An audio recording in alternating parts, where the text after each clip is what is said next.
उसने टैक्सी में बैठते हुए मेरे हाथ को अपनी दोनों हथेलियों के बीच भींचते हुए कहा, अच्छा जल्द ही फिर मिलेंगे। मैंने कहा, ज़रूर मिलेंगे, और दूर जाती टैक्सी को देखती रही। उसकी हथेलियों की गर्माहट देर तक मेरे हाथों को सहलाती रही।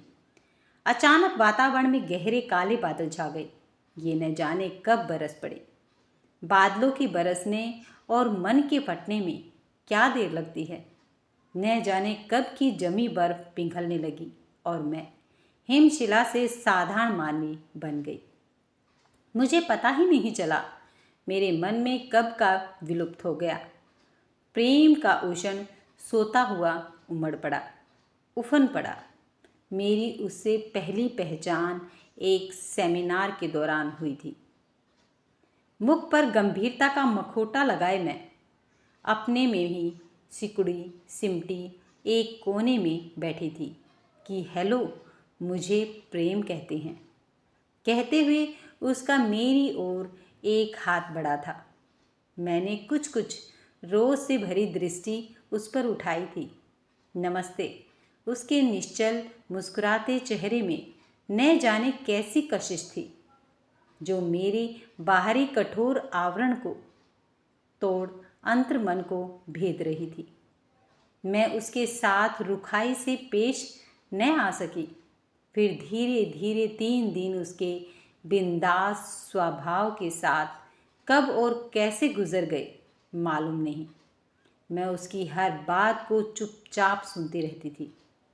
वह बोलता जाता, हंसता जाता, और मैं बस उसे देखती ही रहती। जैसे कोई लंबे समय से सूखे मन को अचानक कोई मीठी धूप मिल गई हो। 3 दिनों का वह सेमिनार जैसे मेरी जिंदगी का एक अलग ही अध्याय रहा। हम साथ में चाय पीते, साथ में लंच करते और कभी कभी देर शाम तक बातें ही करते रहते। प्रेम बहुत ही अलग था, खुला हुआ, सच्चा और बेपरवाह। और मैं बिल्कुल उलट, सहमी, सीमित और अपने भीतर जमी हुई एक हिमशिला।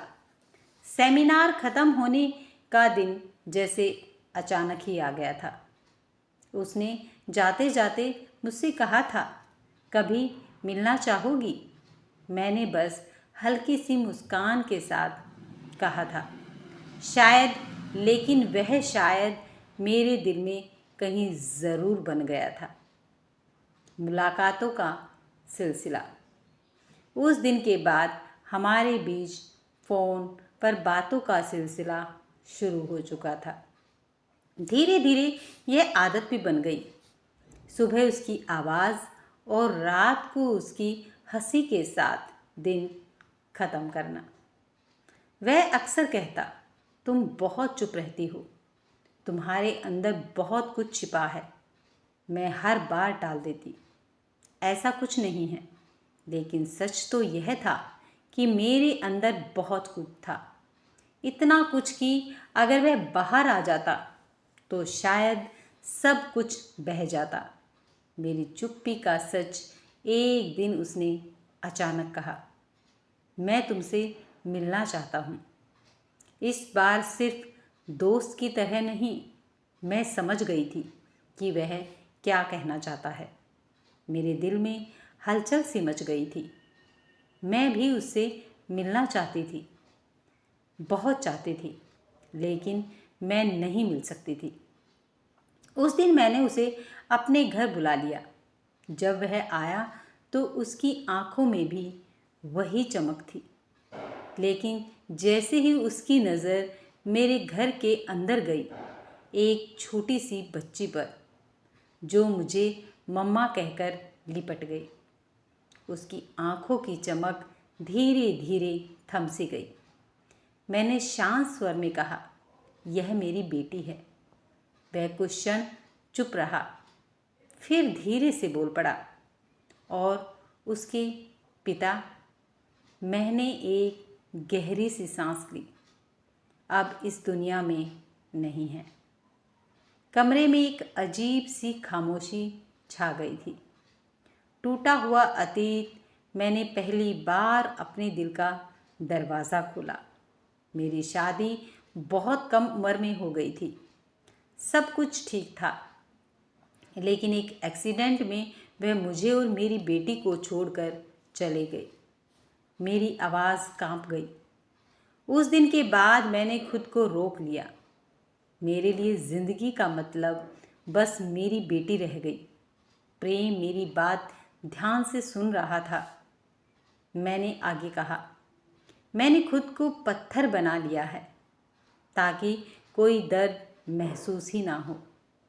प्रेम का प्रस्ताव कुछ देर बाद वह बोला, लेकिन अब क्या तुम फिर से जी नहीं सकती? मैं चौंक गई।